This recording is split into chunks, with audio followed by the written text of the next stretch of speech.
Bonjour, je voudrais faire une petite vidéo sur la question de la pratique dans cette voie de non-dualité qu'on appelle la vision sans tête et qui a été initiée par le philosophe et mystique anglais Douglas Harding au XXe siècle. Alors pour cela, je vais m'appuyer sur cet ouvrage qui s'appelle Sagesse pour le XXIe siècle, que j'ai préfacé et qui est édité chez Jean-Louis Acarias. Édition Acarias originelle. Voilà. Et dans ce livre, qui est donc une sorte d'abécédaire, dans ce livre, donc à la lettre P, il y a pratique. Et Douglas nous parle dans ce livre donc de ce qu'est la pratique de la vision sans tête, la pratique de cette voie de non-dualité. Alors, en quoi ça consiste, la pratique? De quoi parle-t-on? Alors, je lis la première phrase. Il dit ceci: la pratique consiste à cesser d'ignorer cela qui regarde ou cela qui entend, cela qui est ici. Donc, c'est assez simple. En général, nous ne prêtons pas attention à ce qui regarde en nous, à ce qui entend. Nous n'y prêtons pas attention parce que nous sommes persuadés de le connaître. Nous avons l'impression que celui qui regarde, celui qui entend, c'est l'individu. Or, la pratique ici consiste à prêter attention à ce qui voit, c'est-à-dire à retourner votre attention vers ce qui voit ou ce qui entend, vers la source. Oui. Donc là, avec mes mains, j'indique la direction dans laquelle vous devez retourner votre attention, c'est donc vers la source. Et ce que vous découvrez au-dessus de vos épaules, c'est un grand espace vide, un grand espace transparent, en fait, dans lequel apparaît cet écran avec moi qui m'agite. Et de même pour moi, là en ce moment, eh bien, je découvre au-dessus de mes épaules un grand espace vide rempli par la pièce et par l'écran. Donc la pratique, c'est ça, c'est toujours prêter attention à cet espace, ne pas l'oublier, cesser de l'ignorer, ce qu'on fait tout le temps. Voyez. Alors il dit ensuite, et quelle est cette pratique donc? C'est un plaisir. Ce n'est pas ce dur travail de méditation auquel nous finissons par renoncer parce que c'est si ennuyeux. Au contraire, c'est facile et naturel. Donc en effet, cette pratique, ce n'est pas quelque chose de formel, comme une méditation qu'on fait le matin et le soir à certains moments, à certains endroits, dans un dojo, dans un temple, ou dans sa chambre. Cette pratique, elle peut se faire partout, à chaque instant de la journée. Elle est donc complètement informelle. Et donc, c'est pas du tout quelque chose d'ennuyeux. Au contraire, c'est un plaisir, c'est une joie de revenir à cet espace, parce que c'est dans cet espace qu'on trouve la joie, en fait. Donc, on revient à cette pratique par le goût de la joie, oui, le goût de la liberté, le goût de l'éveil, quoi, le goût d'être enfin vivant. Oui. Donc, c'est pas du tout quelque chose qu'on s'impose. Non, c'est plutôt un aimant qui nous attire, quoi, et auquel on cesse de résister. Oui. On suit l'appel vers le plus facile, vers le plus joyeux. Je crois qu'il faut toujours suivre la pente du plus joyeux. Douglas continue, cela s'applique concrètement à toutes les circonstances de la vie, surtout lorsque vous avez quelqu'un en face de vous. Alors, donc toutes les circonstances de la vie permettent cette pratique. Quelles que soient les circonstances de la vie, quel que soit l'endroit où je me trouve, quel que soit ce que je fais, que je parle ou que je me taise, que je sois immobile ou que je marche, que je sois seul ou accompagné, que je sois à la ville ou à la campagne, peu importe, vous pouvez prêter attention à ce qui se passe, c'est ce qu'on fait, et en même temps, vous pouvez retourner votre attention et prendre conscience de l'espace dans lequel tout cela apparaît. Donc pour vous, l'espace, c'est là encore une fois.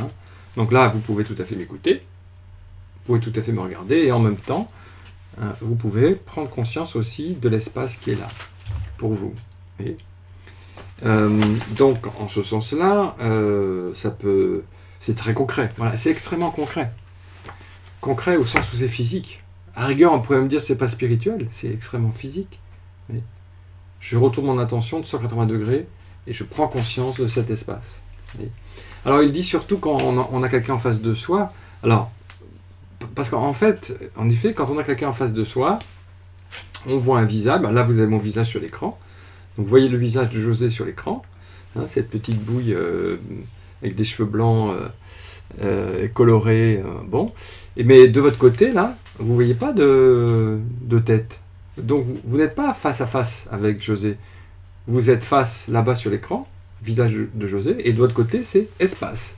Donc, vous êtes espace à visage. Vous n'êtes pas dans une relation de symétrie.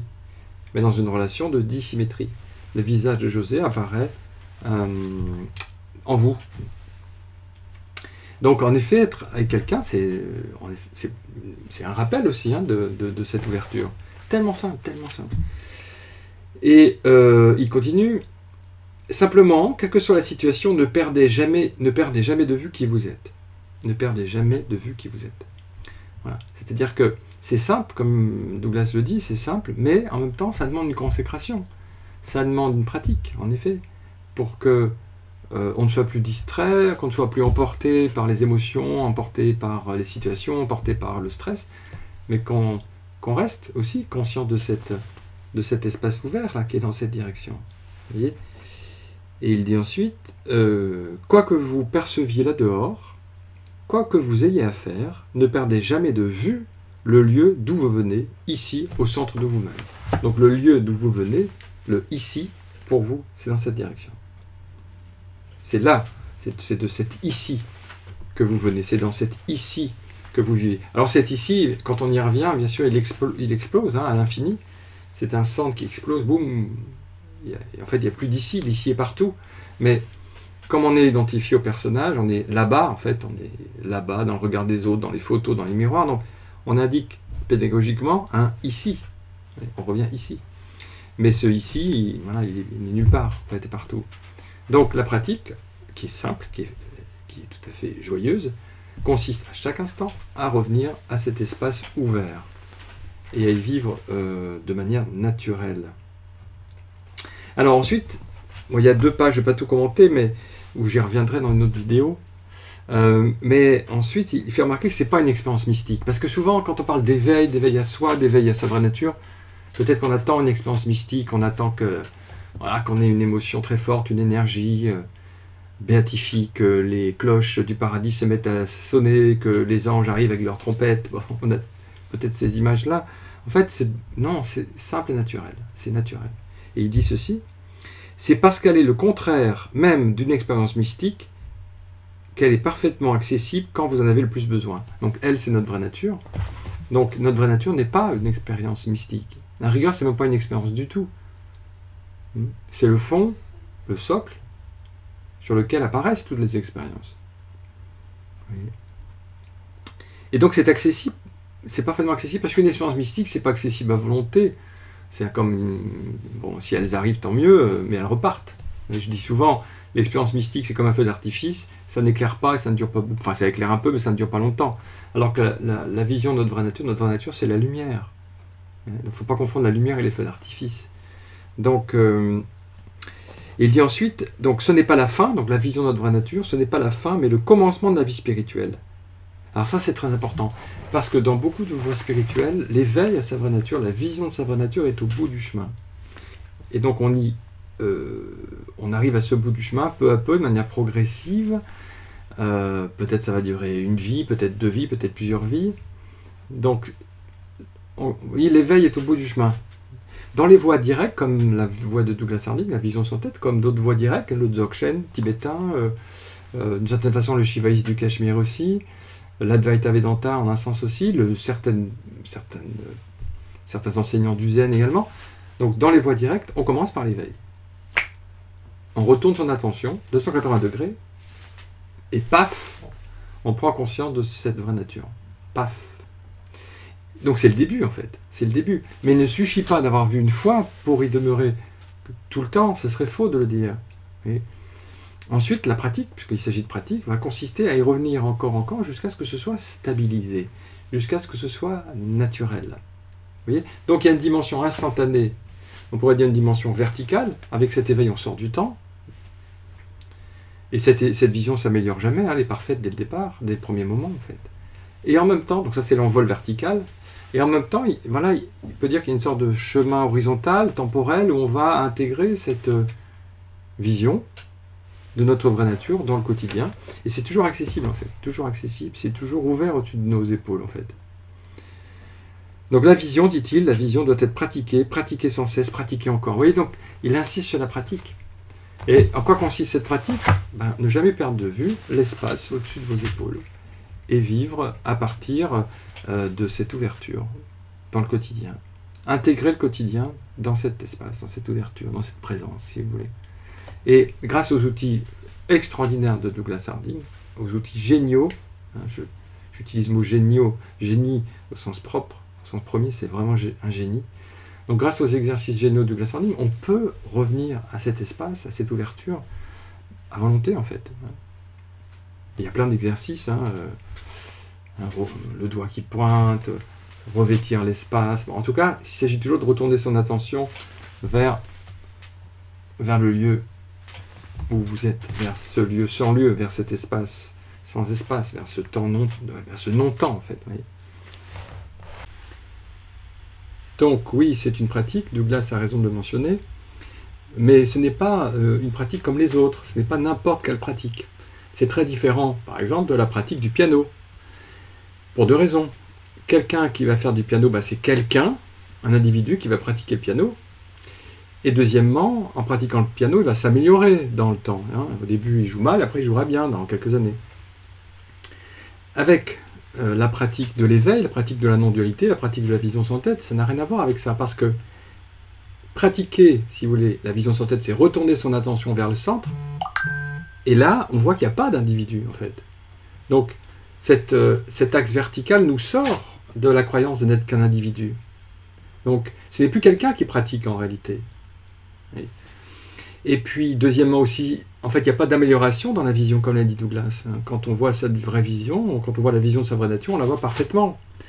Il n'y a pas d'amélioration du tout. C'est parfait dès le début, puisque c'est hors du temps. Donc c'est très différent avec un exercice de piano.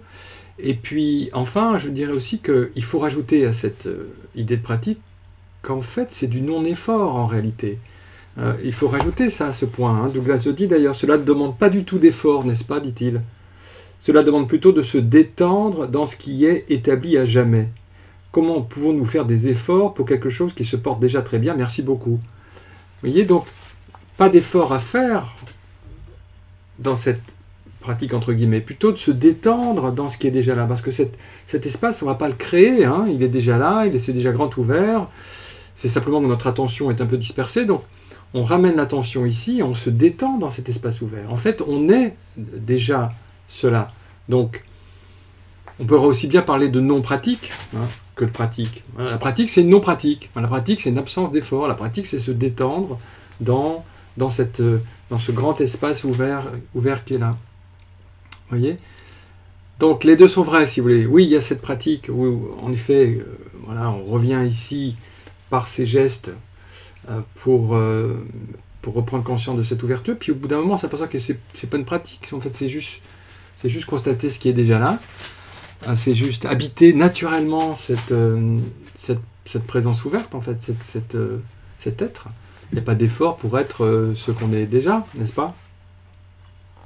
Et d'ailleurs, Douglas ajoute, bien qu'au cours des siècles, on ait présenté cette vision comme la chose la plus difficile du monde, c'est en réalité la plus facile. Voilà. Donc c'est vrai que la vision de sa vraie nature, l'éveil à sa vraie nature, a souvent été présenté comme une pratique difficile, comme quelque chose, presque un exploit olympique. En réalité, non, c'est la chose la plus facile du monde, dit-il, puisqu'il suffit de constater ce qui est évident, à savoir que en ce moment, au-dessus de vos épaules, il y a ce grand espace transparent. Ou vous pouvez aussi le constater les yeux fermés, vous fermez les yeux et hop, vous constatez que votre présence n'a pas de limite. Voilà. Donc, voilà, il faut dire les deux. Il faut dire à la fois que c'est une pratique, et en même temps que ça n'en est pas une, quoi. Et de toute façon, au bout d'un moment, voilà, il y a quand même un basculement qui se fait du centre de gravité de notre identité, un basculement de l'individu vers cette présence. Et donc, une fois qu'on a basculé, il n'y a plus de retour en arrière possible. Et ça devient beaucoup plus simple, beaucoup plus naturel de vivre à partir de cet espace, cette vraie nature. Voilà. Eh bien, merci beaucoup. À très bientôt.